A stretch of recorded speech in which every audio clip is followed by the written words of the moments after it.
Hey, it's the preacher, and I'm sitting at the reloading table with my next project. I had some Christmas money just burning a hole in my pocket, so I got online Monday after Christmas and ordered some things that I needed for the reloading bench for a couple of guns I wanted to fix up. And this is a gun I've wanted all my life. I was born in 1975, and my dad bought me a Browning lever action 22, a BL 22. And he bought it the year I was born, and so the first gun I ever shot was a Browning lever action 22. I think the statute of limitations has ran out, so I shot my first deer with a Browning lever action 22. Shh. Oh, wait a minute. I shot my second deer with a Browning lever action 22. But I don't do those things anymore. And I don't shoot deer with a 22 anymore. But when you're a 12-year-old kid, you do stupid stuff. But I had that Browning lever action 22 and I loved it. I killed my first squirrels with it. I killed my first rabbits, birds, roadrunners, you name it. I shot it all with a Browning lever action 22. But what I wanted all the time I was a little kid growing up was this 22 here, because at the Western Auto they had a Browning A22, an automatic 22. Loads in the stock, kicks out the bottom, takedown model. Slide a little pin here, twist the barrel halfway, and it pops off. And I thought, man, that's cool. I wanted one. But even when I was a kid, these things were like $189 back when minimum wage was $2.35 an hour. This is what they cost. So I never could afford one. Even as I got older and could afford an A22, a Browning automatic 22, I just never could justify spending $400, $600 that they were going for. But my Browning lever action, I've kind of retired.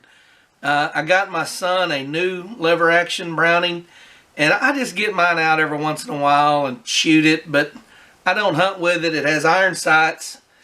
And what I really needed was a 22 for shooting squirrels here around the house. And I had traded off my 22 Magnums. I traded off my 17, and the only rimfire rifle I had was the lever action Browning. So I said, man, I need to get me a Ruger 1022, something I can plink around the house with. And a friend of mine said, hey, I got a Browning A22. And I said, oh, that's great, but man, I can't afford an A22. I'd love to have one. He goes, now this one's rough. He said, it'd be in your price range. And I was like, really? He goes, you could get it for what you get a 1022 for. And I thought, well, man, does it even shoot? So he brought this to me. He said, what do you think? And I looked at it, and overall I said, man, that don't look bad. It's got some marks here, and the forearm doesn't match the stock. The barrel looks great, but there's some pitting on the receiver. I said, where'd you get this thing at? He said, it was in a tornado. I said, in a tornado? He said, yeah, it landed on the ground and a piece of sheet metal covered the receiver and the stock. So that explains all the scratches on the stock and the rusting here. He said, but the barrel and the forend were outside of the sheet iron that was covering it, and they were really bad, and the forearm was all busted up. He said, I got it, ordered a replacement barrel forearm for it, put it on there. He said, it needs a little work, but he made me a deal on it. I thought, man, a Browning A22, the gun I wanted as a child, and it looks like I owned it as a child, but overall, that doesn't look bad on camera, does it? I mean, other than the forearm don't match. Anyways, the problem with it is that he replaced the barrel, but the locking nut for the barrel locking nut and the springs all in here are worn out. So this is going to need to be replaced. So that's where Midway USA comes in. I got this Christmas money burning a hole in my pocket, and I got online and priced the parts I need. Now what was happening with the A22 is you'd put the barrel on there, and it'd shoot great. I mean, it'd just cycle through 10 or 12 just like that.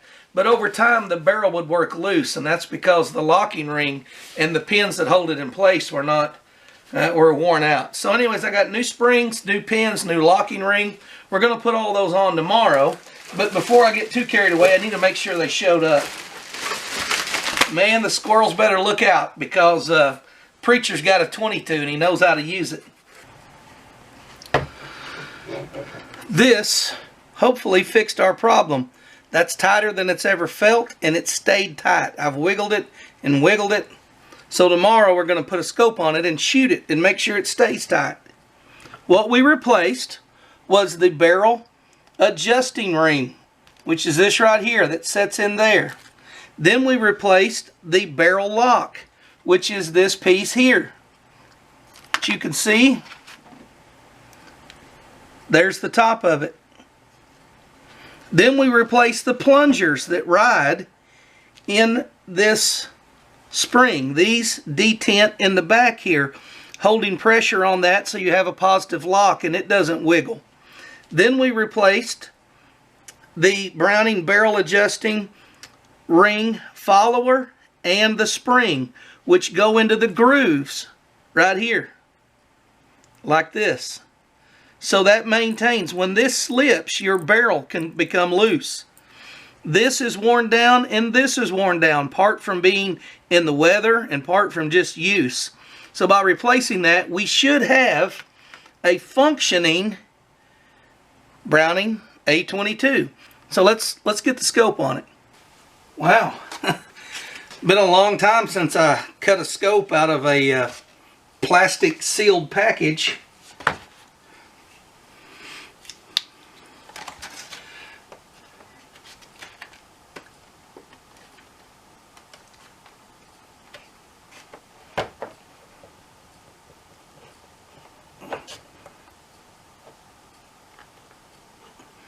Boy, for a kid's scope, they put it in a child-proof box.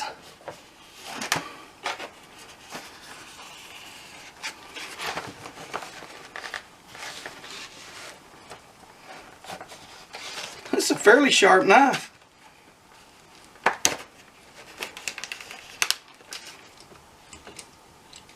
Oh, I read the reviews on this Barska scope. I guess that's how you say it. I've never had one. Yeah. They're awesome. Now I know what you're thinking. Hey, you got a Browning 22. What are you doing putting a Barska scope on it? Well, I don't really know how accurate this thing is. This thing may shoot a pie plate group at 25 yards. I don't really know if it's going to work. If it doesn't work, I'm going to sell the entire thing. But if it does work, and seems to be a good shooter, I can always upgrade the scope, put this on some Trader 22 and get rid of it later. That needs to come to me a little bit. My little Browning lever action was a great 22. Squirrels feared it.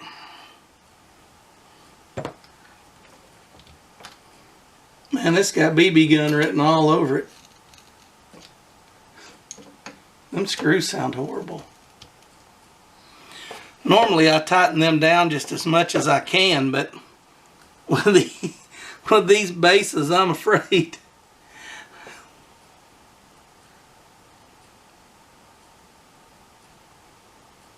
I'm afraid to. Okay, got us a little shoot and see target stuck on that old Igloo ice chest. If you saw the Hello-Vision video where I blew up a TV with tannerite, it was sitting on top of that same ice chest. That's 35 yards. I just ranged it. So let's get over here and get set up. We'll see if this little 22 works.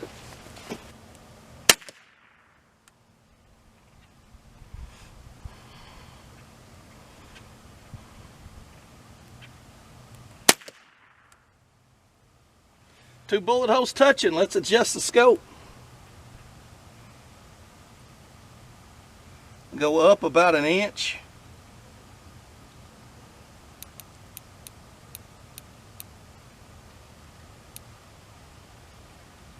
and I want to go to the left.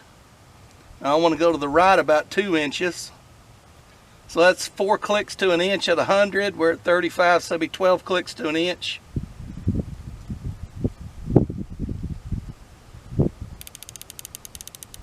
Sounds about right. See where we are.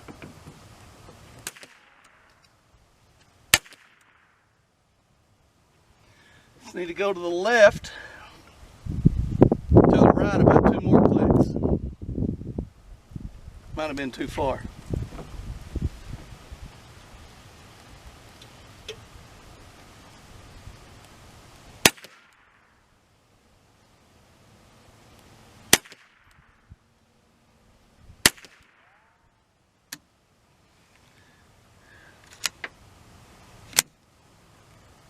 Didn't fire.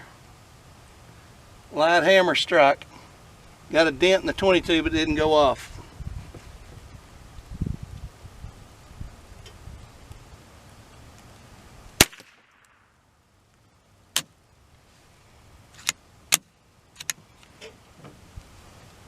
We're empty. 9 out of 10 shots. 1 light strike.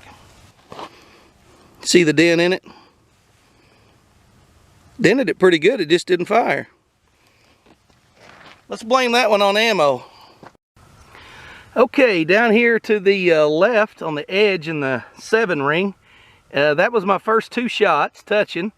I scooted it over and up a little bit, and then I got right there in the edge of the 9 ring, and I had a couple of 3 shots there, and I scooted it over a little more. I pulled one and went high, and the other 2 are right in the either in the orange or near the orange. So I'm going to scoot over and shoot this orange dot, and we'll see what happens with it.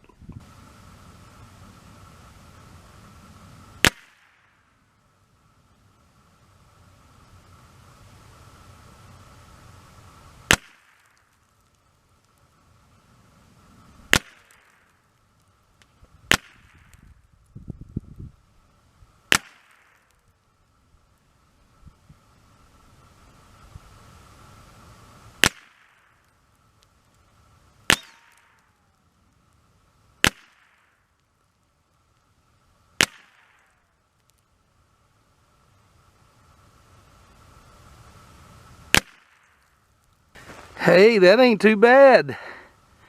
I think some of them others, I knew I could just see the bullet holes. I couldn't see the red dot anymore, so I just kept shooting. But I'll take that for what I have in this 22. I think I'd kill a squirrel. Looks like about 8, maybe 9 shots out of 10.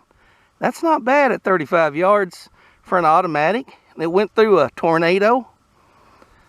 The Cyclone's looking good, and that's with CCI standard velocity ammo. I may be able to tinker around a little bit with the ammo and come up with a maybe a better group.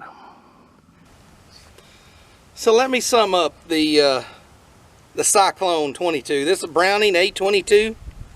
Like we said, it was in a tornado. It was it was in the weather for I think over a year. It had a piece of sheet metal covering the stock, or covering the buttstock. The end of the forearm and the barrel was exposed. They were badly rusted. This was weathered and cracked. So this was replaced. We replaced some of the springs. You saw that. It jammed when I first got it. You could shoot it once or twice and it would jam because the barrel would get loose. I've put 20 rounds through it. It's as tight as when I started. I haven't had any jams. I had 1 misfire. Might have been a light strike, might have been the ammo. I shot CCI standard velocities through it. It shoots great. I mean, I wasn't sitting there. This is a 4-power scope, so it wasn't like I was really, picking what side of the the bullseye I was putting it in. I was just covering the orange dot and shooting. As far as the squirrel gun goes, for keeping around the house, behind the door, behind the back seat, man, I think it's great. And I'm tickled with it. I'm glad I got it fixed up. I may eventually fix some more things on it. I may refinish this stock and this forearm, get them to match. But anyways, the Cyclone, excited about it. I'll be You'll see some squirrels dying with this in the next month or so. Thanks for watching.